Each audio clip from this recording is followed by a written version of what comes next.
Hi everyone, Mish here. Today we made lanterns by decorating recycle jars with glass paint. Let me show you the steps for this simple and really fun family project.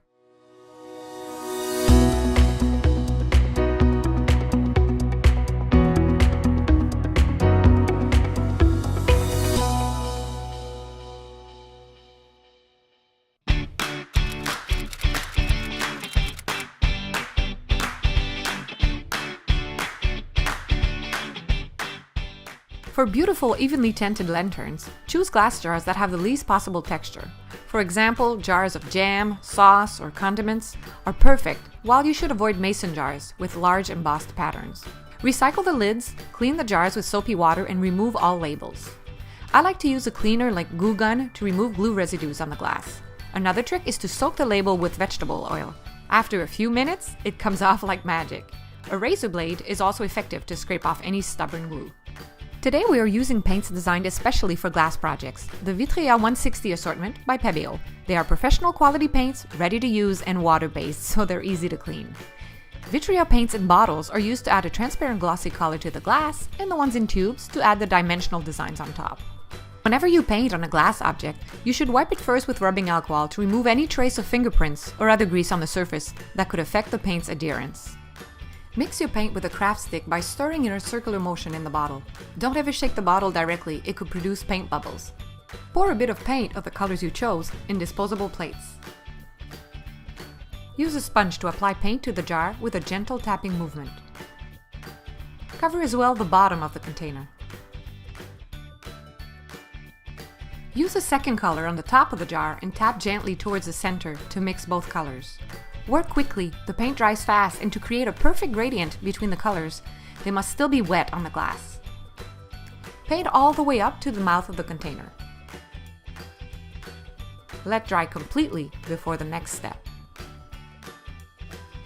When you use the outliner for the first time, remove the cap from the tube and unscrew the nozzle. Pierce the metal seal with a sharp object. Screw the nozzle back on. Practice by drawing a few lines on a sheet of paper. When drawing with the outliner, use the tube like a pencil and make sure you apply a steady pressure. You can easily make freehand patterns by always repeating the same small drawings or regular dots around the jar. If you use a template for your designs, cut the strip of paper to the right size, roll it with the pattern outwards, and insert it into the jar. Use tape to secure it. Draw by following the patterns you see through the glass. Remove the strip of paper when it's finished. Avoid working in the air. Instead, press the jar against the work surface for a good support.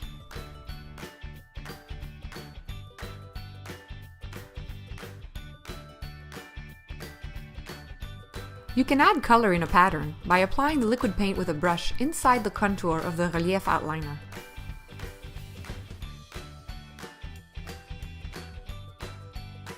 To make the handles, use flexible metal wire, gauge 18 or 20. Measure 3 times 8 inches of wire, for a total of about 24 inches, and cut with cutters. Using a pencil as a guide, make a loop at about the third of the wire, so at around 8 inches. Do 3/4 tight twists. Then wrap the open ends of the wire around the mouth of the jar. Attach the ring in place by twisting the end of the shorter wire around the longer one and cut the excess.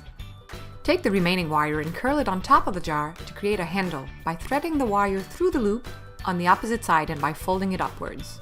Twist the wire 3/4 times at the base of the loop to secure it in place and cut the remaining end. Note that if you opt for oven baking the paint on the jars for better durability, there's no problem to install the handles before or after baking. Once dry, your jars will bear a light wash without soaking, but to make your creations eternal, bake them in the oven for 40 minutes at 325 degrees. The paints will then resist the dishwasher or severe weather conditions if you install your lanterns outside. Laura, I really like yours. I think that the gold really stands out on your jar. Yeah, thank you. Well, I liked also yours, Emily, because like with the black, it makes it really pop and it's really pretty. Yeah, they're all really beautiful. I think they'll look great tonight with the candles. Yeah, I hope so too. Thread all your little masterpieces on a sturdy rope to create a colorful Moroccan-inspired garland. Securely tie the ends of the rope around trees or poles in your garden or above your porch and arrange the hanging lanterns to your liking. Just add a tea light candle at the bottom of each jar to enjoy beautiful, diffused light once the evening comes. and to impress your guests at your next party. Aren't they pretty? We worked well, and now we can't wait for the sun to go down. I thank life for this shared moment of happiness. There's nothing better than letting our creativity flow, surrounded by people we appreciate. And what a lovely evening outdoors, brightened with all these soft colored lights. I hope I have inspired you to create your own garland of jars decorated with glass paint. For more details on glass painting or tips on successful baking of the paints, read my blog entry on Niche at nichebitsy.com. Click on the link below in the description of this video to get my free handmade designs to print and trace on your jars.